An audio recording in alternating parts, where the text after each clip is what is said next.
What's up, you guys? This is Rob from Gay Guy Plays, and it's about that time again when we hop aboard the hype train and barrel through all of the new releases in Update 18. Okay, so before we get started, be aware that I will keep this spoiler free, so there is no fear of finding out anything that you don't want to know. Yet.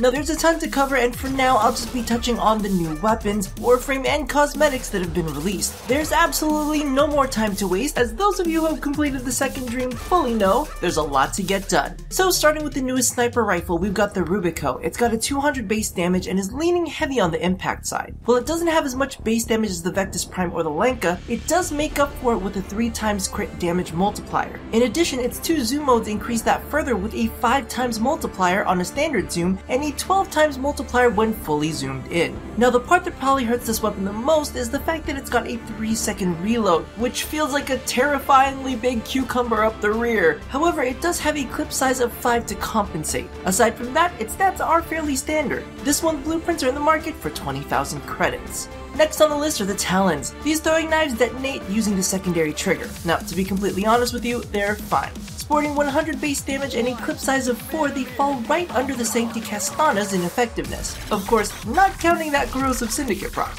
And while their supplemental stats do leave a bit to be desired, I must say that the model on this is quite pretty to look at. You can find the Talons in the Tendo Lab of your clan dojo.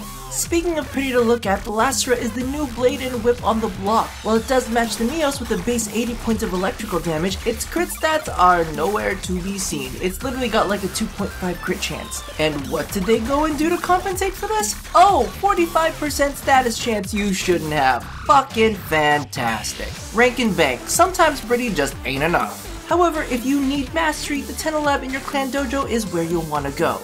Next on the block is War. Now this is something I can get behind, and right on top of, and literally just smear all over my body. This literally has more base damage than the Syndo Prime, however it is impact based. It matches it for crit chance, but is a tad bit slower. It's also got 5% more status chance, but no one really cares about that. Toss a Berserker build on this baby, and oh my, did I just jizz myself? Yes, I may just have jizzed myself.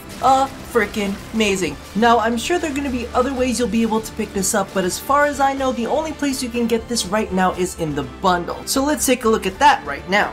You'll notice that there is a bundle in the market for 595 plat that includes a ton of stalker themed cosmetics. And while the cloak is a little over the top for me, the rest of it looks amazing. Expect a dress to kill on this one eventually. The bundle also includes War, new armor for your doggy, as well as a skin for a new type of landing craft. Frankly, this one looks kinda gross, but I'm sure someone out there will be into it. The blueprints for the Scimitar are available in the market for 35,000 credits, but also be aware that the Scimitar also has 2 other skins. The Echo, which looks kinda boring at first, but I'm sure can be customized into something gorgeous, as well as the Nami, which is my current personal favorite. These are available for 80 plat in a bundle, or 50 plat individually. Last on the cosmetics tip is the Salix Syandana, which at first I kind of hated, but now I kind of love. It's very reminiscent of something you would find off of Lord of the Rings or Robin Hood. This one was a bit of a surprise for me, so definitely check it out. You can find this one in the market for 95 plat. Now, speaking of arrow slingers, let's move on to Ivara. Honestly, her rundown is almost done, so I'm not going in too deep with this one, but let's do a very quick overview.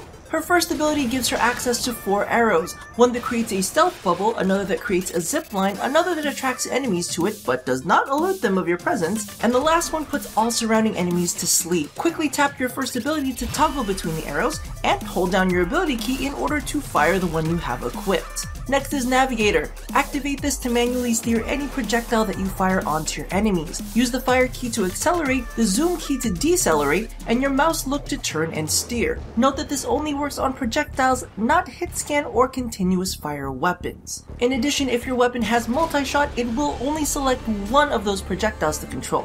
Her third skill puts her into stealth and slows down her movement. It will also allow her to pickpocket enemies that are highlighted with a wispy glow. Just note that you have to wait for it to activate, as you don't activate it yourself. In addition, if you take any action that creates sound like firing off a loud sniper rifle without equipping Hush, your stealth will momentarily break. It'll also break upon sprinting, but not rolling. So keep that in mind if you need to get around. Speaking of getting around, this ability consumes energy only when you move. Her final skill is that crazy ass bow. It fires off 7 arrows at once, pulling power strength from your frame and mods from your primary weapon, including your multi-shot mods, which means that this thing has the potential to fire off 14 arrows in a single shot. Now, a quick click will fire off a horizontal fan of arrows, while charging it will cause your wrist to turn slowly, allowing you to fire off the fan in different angles, with a full charge releasing at a horizontal line. Also note that a quick tap on your secondary fire will shoot off the arrow you currently have selected in your quiver. And lastly, keep in mind that this ability consumes energy per shot, so don't just go shooting off your shit willy-nilly. Now, all in all, she's super fun. Find her different components in the spy vault or buy her for 325 plat. There's also a bundle that includes her, the Talons, Rubico, Lacera, and Salix Syandana, along with some boosters and defiled Snapdragon for 835 plat. Alrighty, so that about does it for now. I've got a quest that I gotta knock out. So, as a friend of mine always says, I've gotta love ya and leave ya. Stay tuned for the full-length rundowns and quick draws coming soon.